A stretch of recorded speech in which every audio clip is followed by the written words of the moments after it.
akaingia gesti.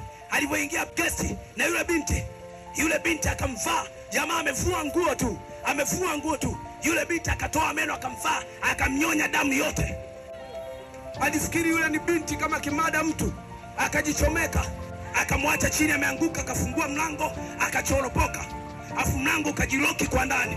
Ile gesi siku ya kwanza anacheki hamna mtu, siku ya pili hamna mtu, siku ya tatu akashangaa chumba kimoja mtu atoki na kinatoa harufu. Oho, wajinga ndio.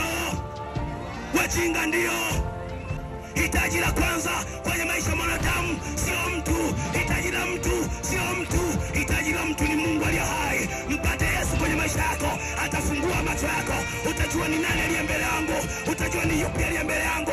Na Yesu aliye hai atabadilisha macho yako, atatengeneza macho yako, atakupa kuona katika roho. Sio kila mtu unayemwona ni mtu. Ndio maana nakushangaa kaka yangu, ndio maana nakushangaa dada yangu, na ndio maana kizazi cha sasa kimezidisha kwenye dhambi, na ndio maana uovu umezidi. Talindwa na wewe, nitabaki salama. Nimekupata wewe, nimepata uzima milele. Asante Bwana Yesu kwa kunipa uzima wa milele.